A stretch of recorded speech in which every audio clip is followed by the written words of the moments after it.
봉독하겠습니다.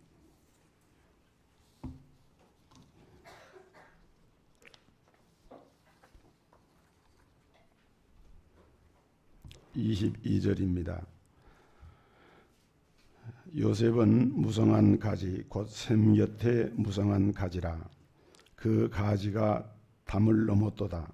활 쏘는 자가 그를 학대하며 그를 쏘며 그를 군박하였으나 요셉의 활이 도리어 견강하며 그의 팔이 힘이 있으니 야곱의 전능자의 손을 힘입음이라. 그로부터 이스라엘의 반석인 목자가 나도다. 내 아비 하나님께로 말미암나니 그가 너를 도우실 것이요 전능자로 말미암나니 그가 내게 복을 주실 것이라. 위로 하늘의 복과 아래로 원천의 복과 젖먹이는 복과 태의 복이리로다. 내 아비의 축복이 내 부여조의 축복보다 나아서 영원한 산이 한없음 같이 이 축복이 요셉의 머리로 돌아오며 그 형제 중 뛰어난 자의 정수리로 돌아오리로다. 아멘.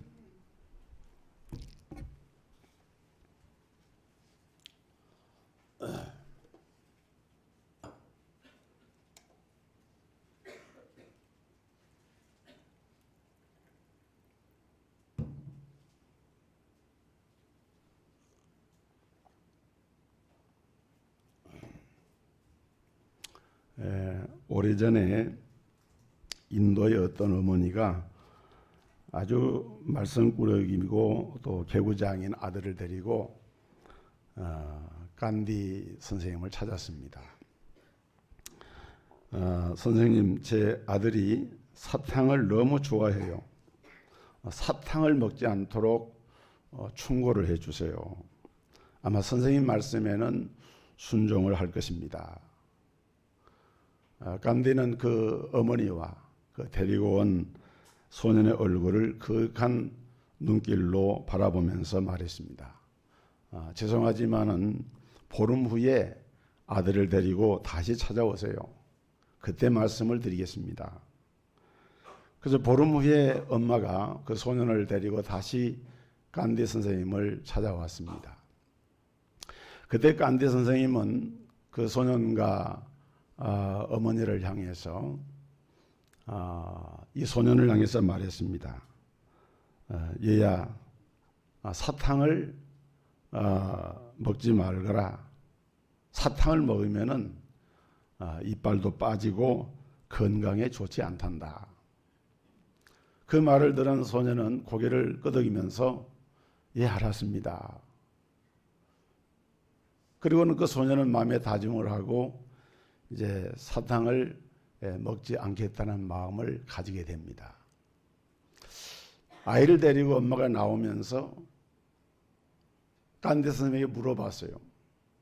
선생님, 보름 전에는 똑같은 질문을 드렸을 때는 왜 답을 하지 않으시고 오늘 이렇게 말씀을 하시는 겁니까?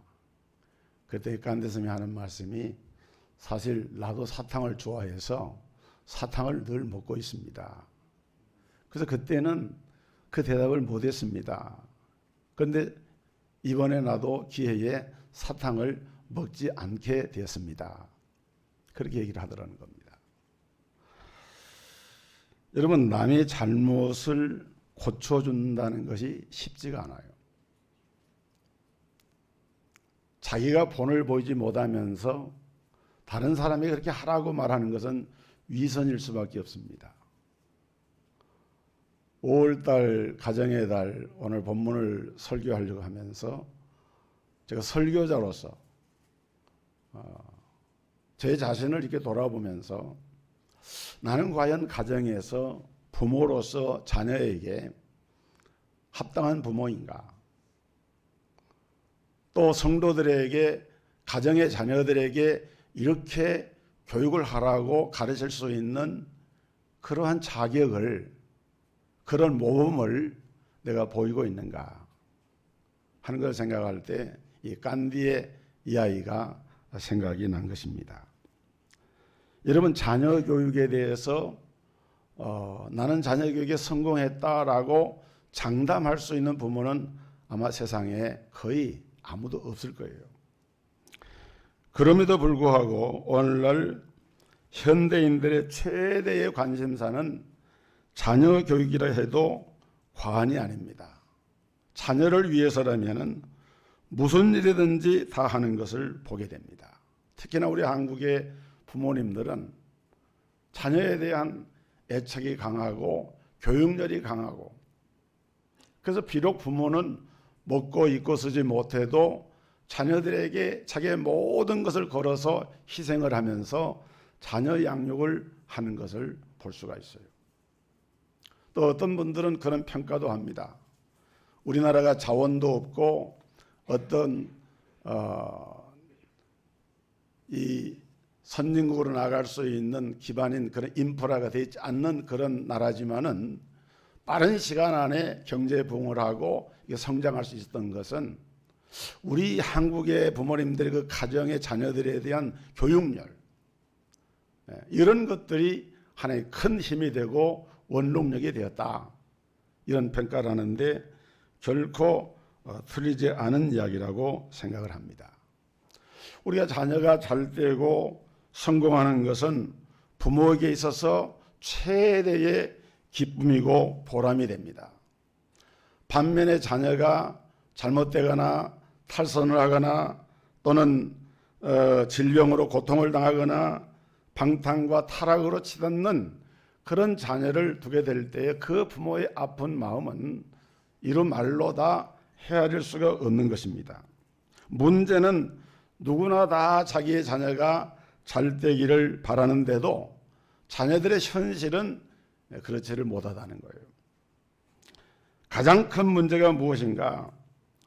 오늘 부모님들이 어떻게 해 주어야 자녀들에게 도움이 되는지를 모르고 살아간다는 거예요.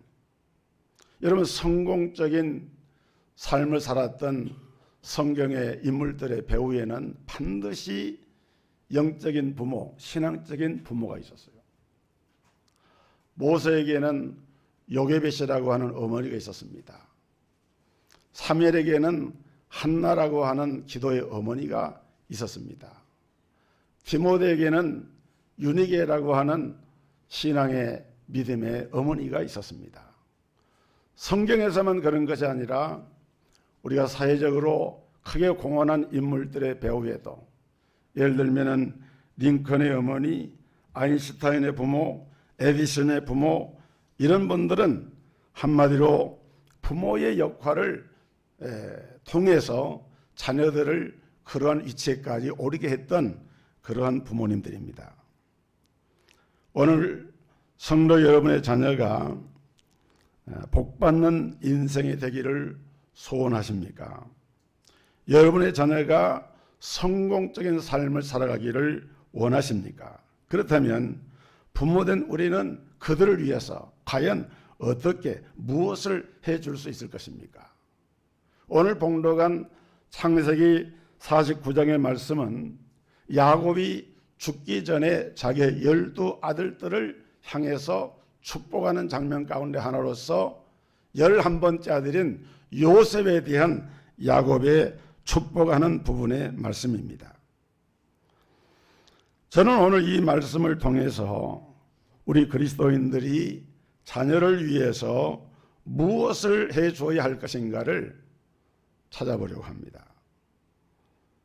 여러분, 자식을 축복하는 신앙의 부모는 자녀에게 어떻게 하는가? 첫째는 자녀를 하나님 앞에 예배자로 서게 해주는 거예요. 우리의 자녀가 하나님께로부터 복을 받도록 하려고 하면은 먼저 그 복을 담을 수 있는 그릇이 필요한 거예요. 그릇이 있어야 복을 담을 것 아니겠습니까? 그것은 바로 하나님을 온전하게 알 수 있도록 해주는 겁니다. 하나님께서는 신명기 6장에서 오늘 우리에게 부지런히 하나님의 말씀을 자녀들에게 가르쳐 줘야 한다라고 말씀을 합니다.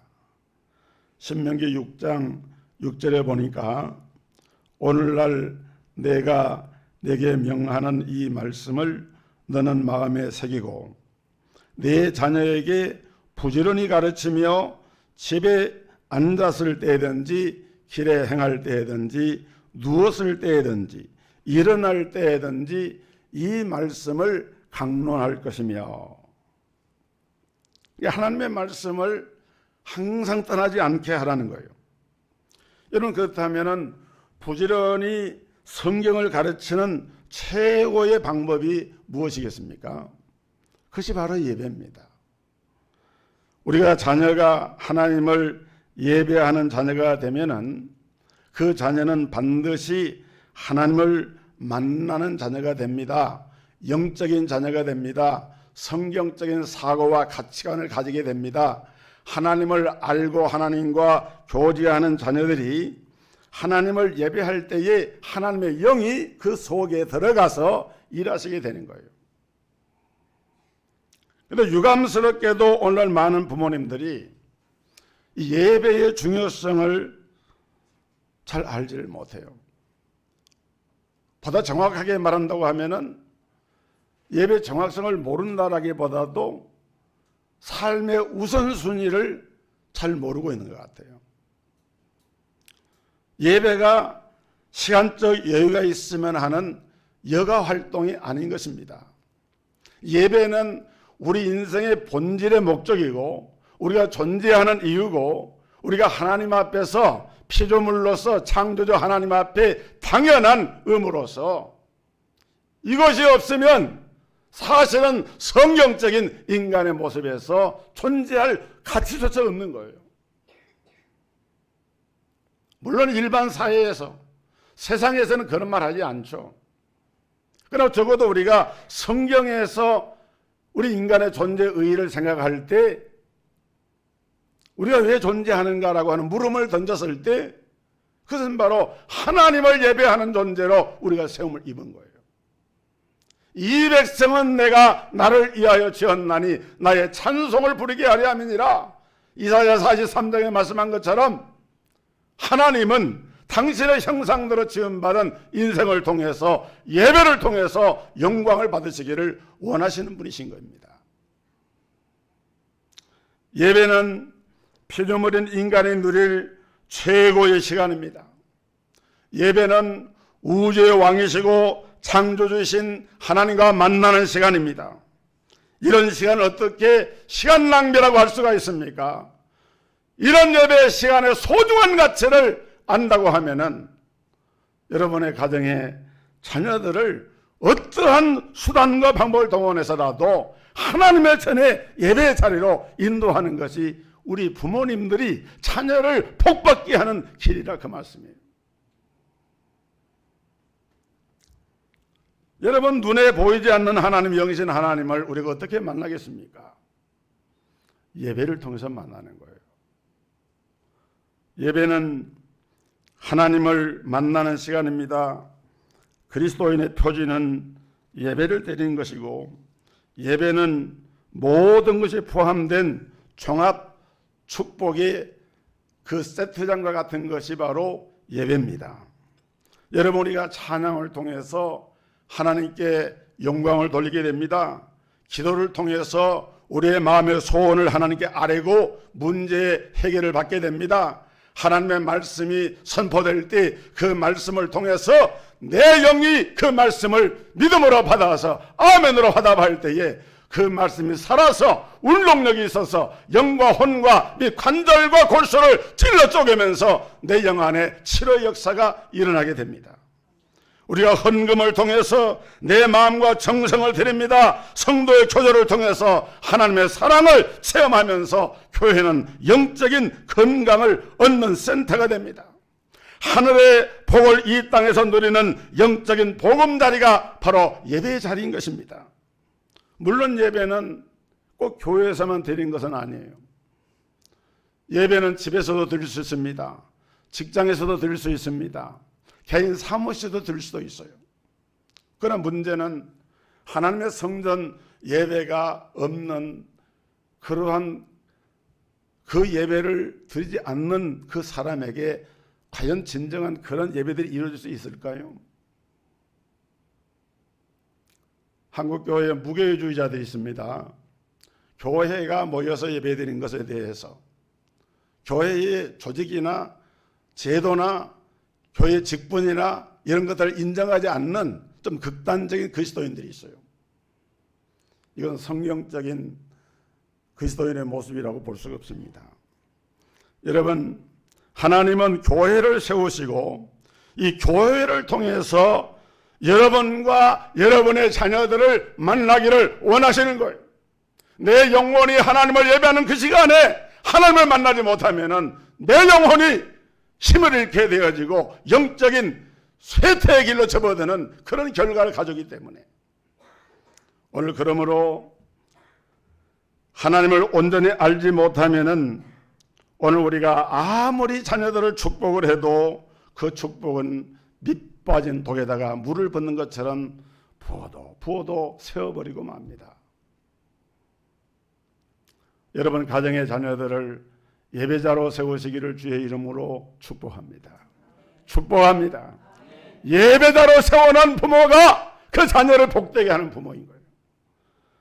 그런 모습을 오늘 야곱에게 축복을 받는 요셉을 통해서 볼 수가 있습니다. 요셉은 하나님을 온전히 알았어요. 그의 증조부인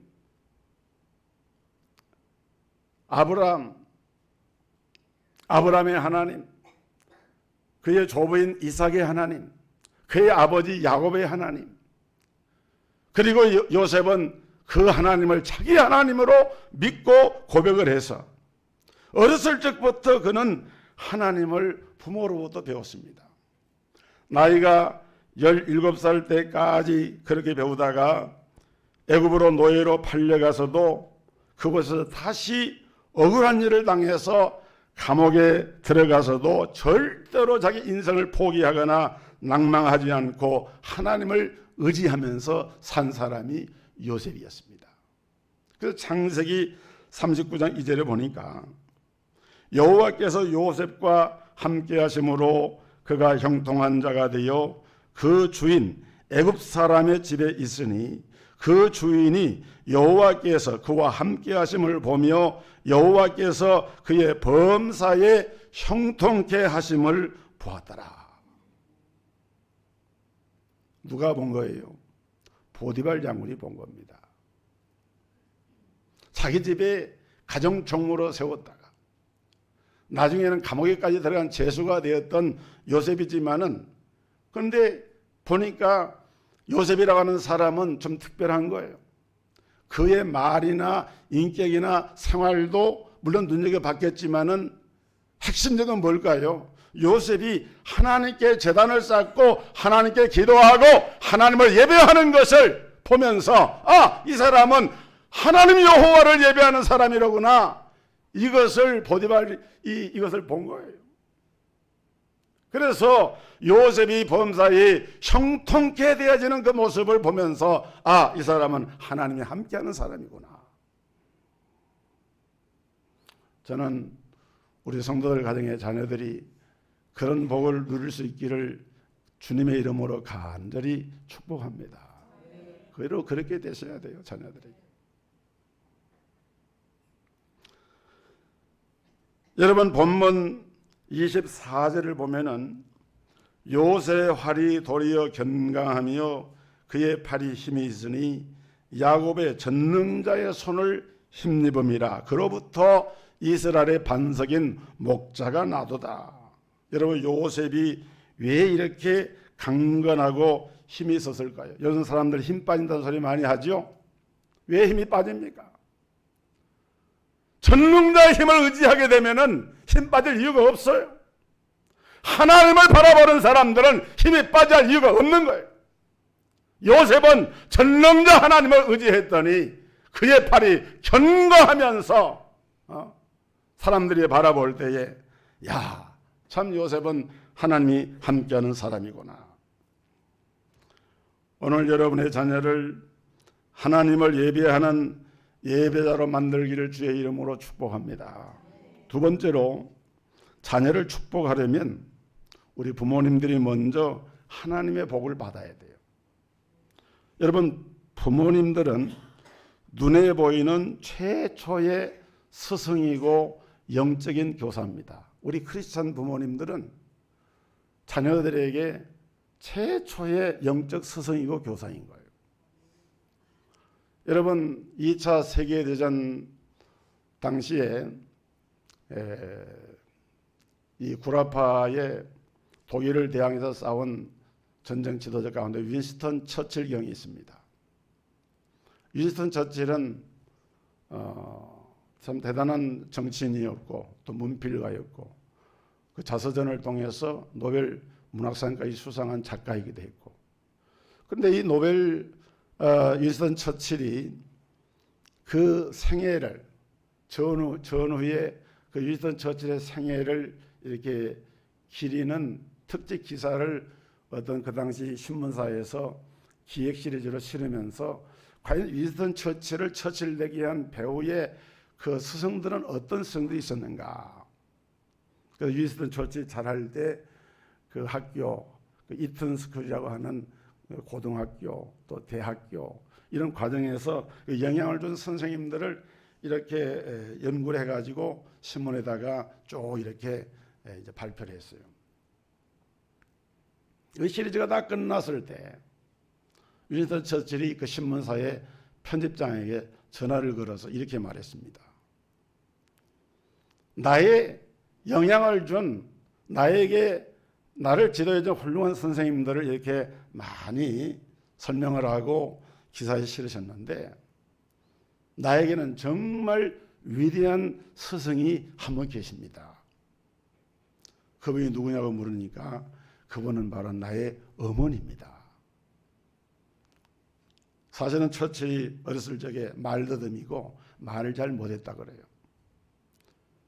그런 처칠을 위해서 기도하면서 그에게 믿음을 심어주고 하나님이 함께 하시면은 너는 얼마든지 너 재능과 능력을 키워서 국가사에 이바지할 수 있는 인물이 될 거야 하고 그를 격려하고 칭찬해주고 그를 보듬어주고 그러면서 믿음으로 이렇게 키워준 인물이 바로 그의 어머니였어요. 여러분, 자녀들은 부모를 통해서 인격이 형성되고 부모를 통해서 하나님을 만나게 됩니다. 여러분, 부모인 우리 자신이 먼저 하나님의 복을 받아야 그 자녀들에게 복을 줄 수가 있는 거예요. 내가 복을 누릴 때 자녀도 하나님의 복이 얼마나 소중한지를 알게 된다는 것이죠. 야곱이 오늘 본문에 요셉을 축복하는데 아주 중요한 구절 25절에 보면은 내 아비의 하나님께로 말미암나니 그가 너를 도우실 것이요 전능자로 말미암나니 그가 내게 복을 주실 것이라. 이로 하늘의 복과 아래로 원천의 복과 젖먹이는 복과 태의 복이리로다. 먼저는 하늘의 복입니다. 그 다음에는 땅의 복입니다. 그 다음에는 후손의 복입니다. 사실 이 복을 빼면 뭐 다른 게 뭐 복이 있겠어요? 이보다 더 중요한 복이 어디 있겠어요? 근데 여기서 중요한 것은 내 아비의 하나님, 그랬어요. 내 아비의 하나님. 그래서 부모의 신앙이 자녀에게 미치는 영향력은 대단한 것입니다. 아브라함의 복이 이삭에게, 이삭의 복이 야곱에게, 야곱의 복이 요셉과 12 아들들 자녀들에게 그것이 전성되고 계승되고 이어져 가는 거예요. 축복의 계승입니다. 이것이 부모를 통한 자녀의 복인데, 그렇다면 문제는 우리가 하나님의 복을 받으려고 하면은 어떻게 해야 되는가? 먼저 우리 부모님들이 하나님 앞에서 무릎을 꿇어야 돼요. 원래 축복이라고 하는 말의 히브리 원어의 뜻을 보면은 무릎을 꿇다 이런 의미가 있습니다. 여러분, 영어로 우리가 축복을 할 때 God bless you라고 bless라고 하는 말을 쓰잖아요. 이 bless라고 하는 말은 breathe라고 하는 말에서 온 거예요. breathe라고 하는 말은 blood, 피라고 하는 말에서 온 겁니다. 여러분, 축복이라고 하는 것은 그냥 오는 게 아니라 우리를 위해서 피를 흘려주신 예수 그리스도의 그 보혈의 권능 앞에 무릎을 꿇을 때에 거기에서 복이 임한다는 거예요. 그렇기 때문에 먼저 우리 인간이 하나님께 복을 받기를 원한다면 우리 부모님들이 먼저 하나님 앞에 무릎을 꿇어야 됩니다.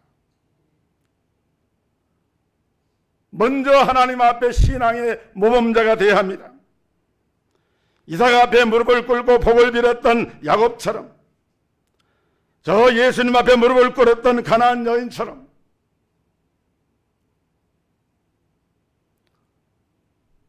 사랑하는 성도 여러분, 여러분의 가정의 자녀들이 진정으로 잘 되기를 원하십니까?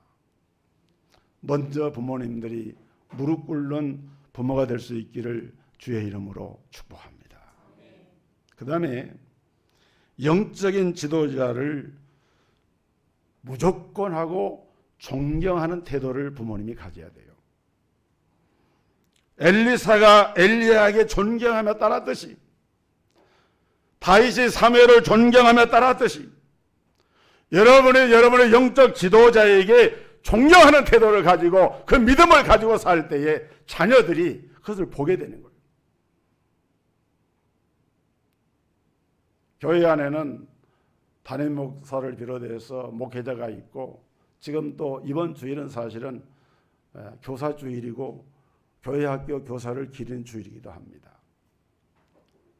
열악한 환경 속에서 어린 생명들에게 복음을 전하는 그 교사의 사자가 스승사자예요. 선생님이에요. 스승이에요. 세상의 스승과 교사들은 월급을 받고 교육적인 목표를 위해서 일을 하지만은 교회 학교 교사들은 그야말로 하나님 앞에 받은 사명을 따라서 봉사하고 일을 하는데, 그 교사들을 위해서 기도하고 그 자녀들이 그 교사를 존중하고 그 가르침 속에서 순종하는 그런 자녀가 되도록 영적인 질서를 세워주는 그런 일에 일조하는 것이 우리 부모님들의 역할인 거예요.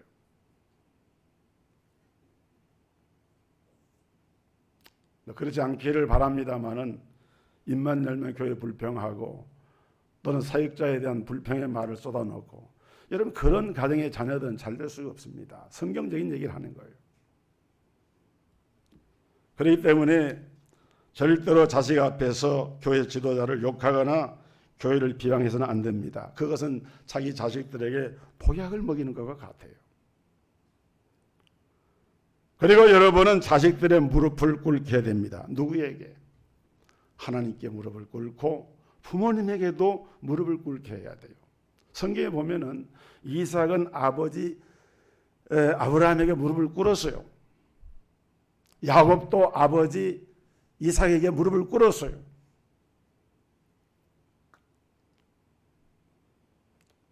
야곱의 아들들 이 축복을 받을 때 그냥 받았겠습니까? 다 무릎을 꿇었어요. 우리는 우리 자손들을 위해서도 복을 받아야 되는데, 그러기 위해서는 먼저 내가 하나님 앞에 철저하게 무릎을 꿇고 영적 지도자에게 복을 받고, 또 여러분이 부모님으로서 자녀들에게 복을 줄 수 있는 그런 부모님이라고 하는 것을 명심하라는 것입니다. 세 번째로, 자녀를 축복하는 부모가 먼저 그 축복의 가치를 바로 알아야 됩니다. 야곱은 요셉에게 믿음으로 마지막 유언의 축복을 했는데, 이 사람이 죽음을 앞에 두고 마지막 남기는 말이 유언 아닙니까? 이 유언이 굉장히 중요합니다. 요셉이 어떻게 축복을 했느냐? 25절 하반절을 다시 보면은, 그가 내게 복을 주실 것이라, 위로 하늘의 복과 아래로 원천의 복과 젖먹이는 복과 태의 복이리로다 그랬어요. 여기서 우리는 몇 가지 확신을 가져야 되는데, 부모님이 자녀를 위해서 축복을 하면은 그대로 이루어진다 하는 것을 보여주는 거예요. 신앙 안에서. 이게 영적인 권위가 그렇게 중요한 거예요, 부모님에게. 성경은 분명히 그걸 말씀을 하고 있어요. 여러분, 아버지 이삭이 형 에서에게 원래 장자권을 주려고 하는데 야곱이 그걸 가로채지 않습니까? 너무 야곱은 욕심이 많은 사람이고 하나님의 복을 갈망했던 사람이었기 때문에 비록 아버지를 속여서라도 그 복을 받아야 되겠다. 그래서 변장을 하고 변복을 하고 위장을 해가지고 아버지의 복을 받은 것 아닙니까? 그때 성경에 보면은 이삭의 나이가 많아서 눈이 어둡고 잘 보이지 않았지만은 사실은 영적으로는 그걸 캐치를 한 거예요. 아, 야곱이 이놈이 이렇게 복을 갈망하는구나. 에서가 장자지만 야곱을 향한 그 이삭의 마음이 그 복을 빌면서 그렇게 복을 빌었는데 그 복이 그대로 야곱에게 나타난 거예요. 이것이 부모의 영적인 권위인 거예요. 또 부모가 축복하면 하나님이 복을 주시는데 여기 보니까 그가 내게 복을 주실 것이라. 그가 내게 복을 주실 것이라. 여러분 괜히 다른 데 가서 복을 구하고 뭐 복받기 싫어서 어디가 있겠습니까마는 그럴 필요 없어요. 자녀들은 부모님의 복을 받아야 돼요. 또 부모님은 자녀들을 자꾸 축복을 해야 돼요. 보세요. 야곱은 요셉에게 하늘의 복과 원천의 복과 젖먹이는 복과 대복을 강조했는데, 자, 여러분 요셉이 애굽에서 국무총리를 한 횟수가 몇 년이나 된 줄 아십니까? 성경에 보면은 7풍 7룡 애언이 나옵니다. 요셉이 그 바로왕의 꿈을 해석할 때에 그 7풍 7룡 7년간의 풍년이 이루어지고 그 다음에 7년간의 흉년이 온다고 하는 것을 요셉이 그 꿈을 이렇게 해몽을 하고 해석을 했잖아요.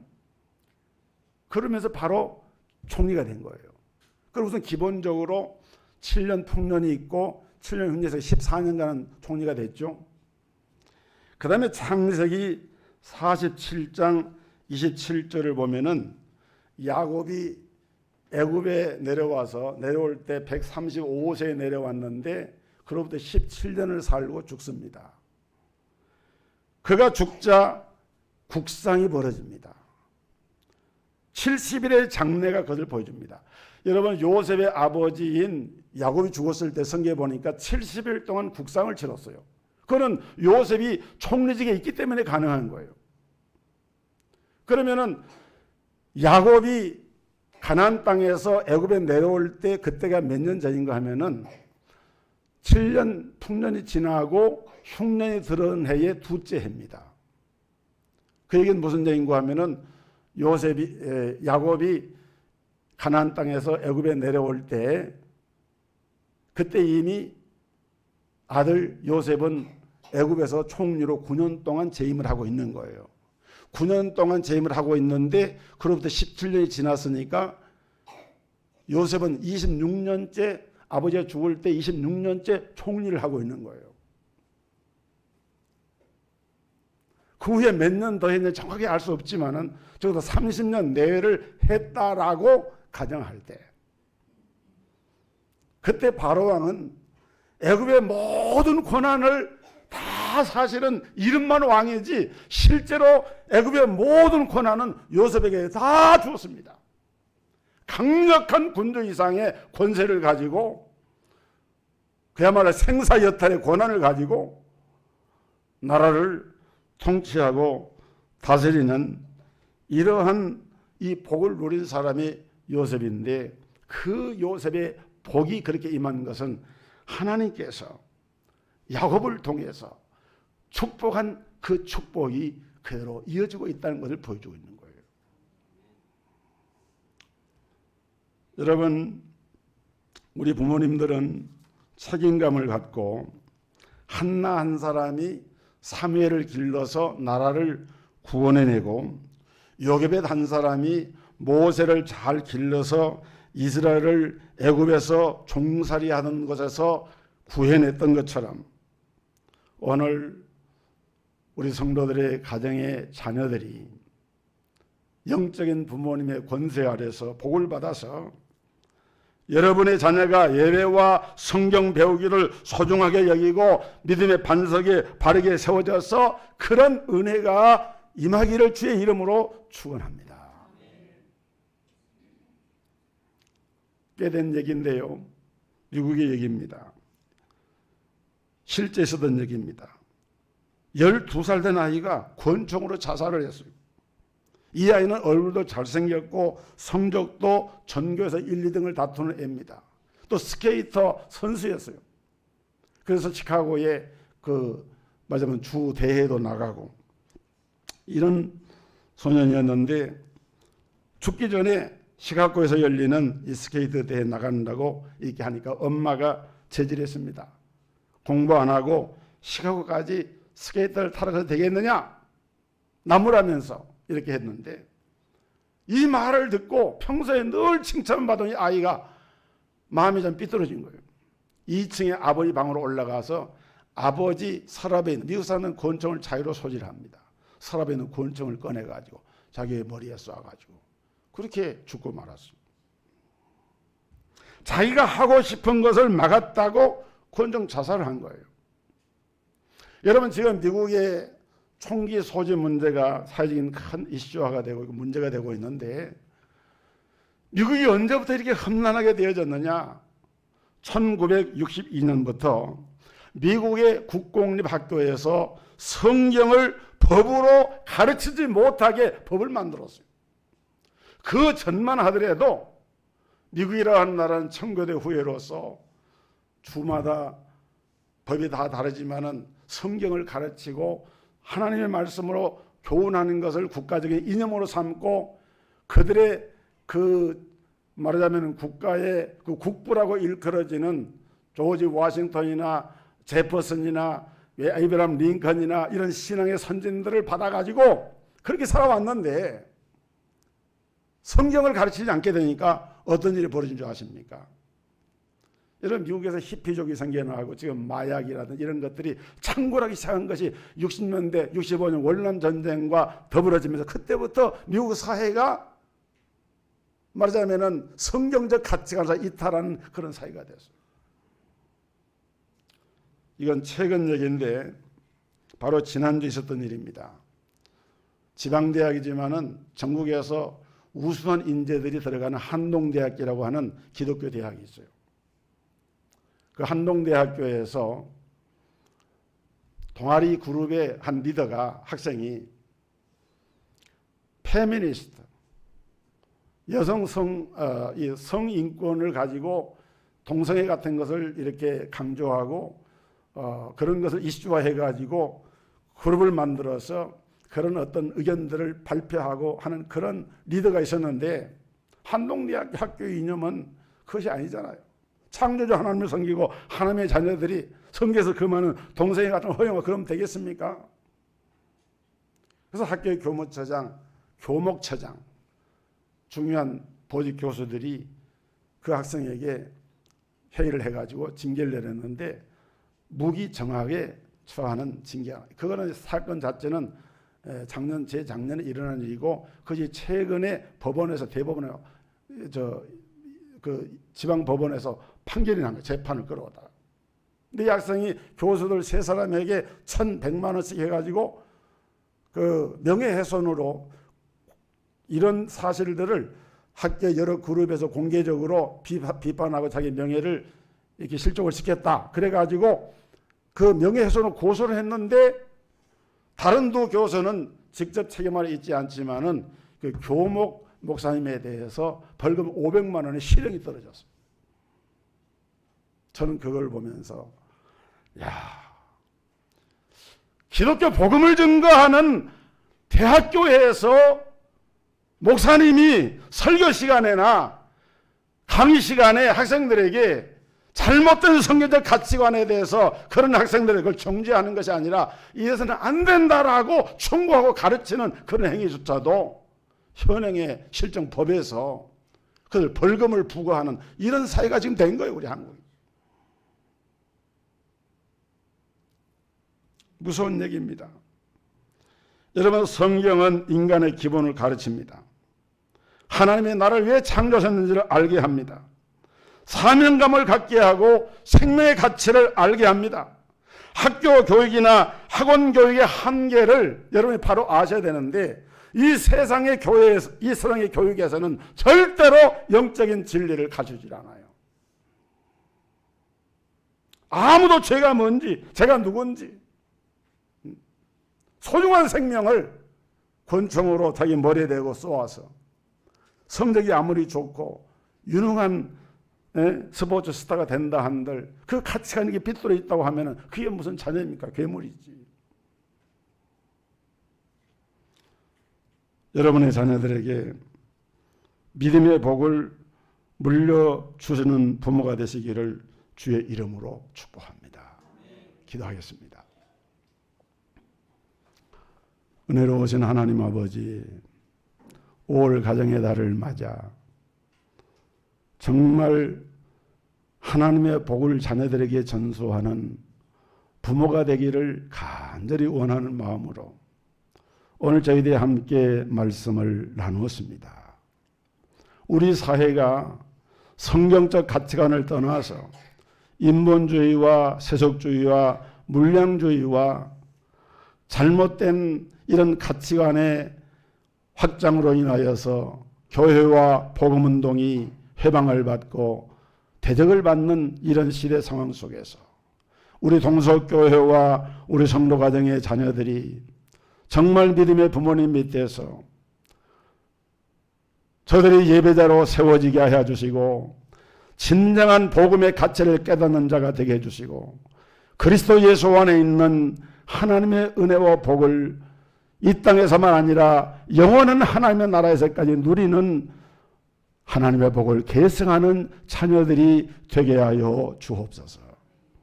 흑암의 권세가 무너지게 하여 주시고 우리 사이에 만연한 불신앙의 풍조들이 깨어지게 하시고 불순종과 불신앙의 하나님의 영적 권위를 잃어가고 있는 이런 세대 속에서 진정으로 하나님이 기뻐하시는 요셉과 같은 믿음의 자녀들로 세워지는 복된 성도가정들이 되게 하여 주옵소서.